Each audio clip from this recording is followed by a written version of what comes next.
আসসালামু আলাইকুম। শুনছেন সংবাদ শিরোনাম। ব্রাহ্মণবাড়িয়ায় মৎস্য চাষের নামে ফসলি জমি থেকে অবাধে চলছে মাটির ব্যবসা। এখন শুনবেন বিস্তারিত। ব্রাহ্মণবাড়িয়ায় মৎস্য চাষের নামে অবাধে চলছে মাটির ব্যবসা। ফসলি জমি থেকে ড্রেজার মেশিন দিয়ে অপরিকল্পিতভাবে মাটি উঠানোর ফলে হুমকিতে পড়েছে কৃষি জমি ও আশেপাশের বাড়িঘর।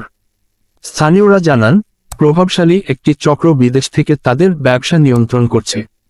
ব্রাহ্মণবাড়িয়ার বিভিন্ন স্থানে ফসলি জমি থেকে ড্রেজিংয়ের মাধ্যমে অবাধে মাটি কাটা হচ্ছে। এতে ক্ষতিগ্রস্ত হচ্ছে ফসলি জমি ও বসতবাড়ি। বেপরোয়া এই চক্রটি বিরামহীনভাবে তাদের কর্মকাণ্ড চালিয়ে যাচ্ছে। জেলার সদর সহ বিভিন্ন উপজেলায় সদর উপজেলার সুলতানপুর ইউনিয়ন বিরামপুর গ্রামে মৎস্য চাষের নামে প্রভাবশালী একটি চক্র অবৈধভাবে ফসলি জমি থেকে অবাধে মাটি কাটছে। এতে করে এই এলাকার অর্ধশত কৃষি জমি ও বাড়িঘর হুমকির মুখে পড়েছে। আর এসব মাটি বিক্রি করছে জেলার বিভিন্ন জায়গায়।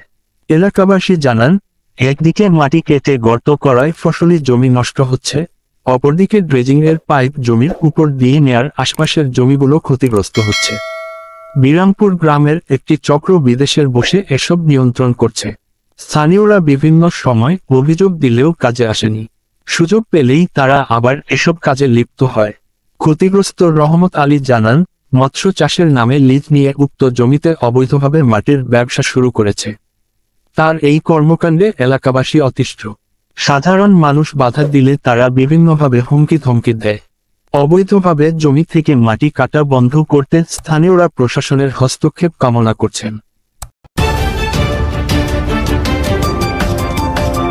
ব্রাহ্মণবাড়িয়া 24.news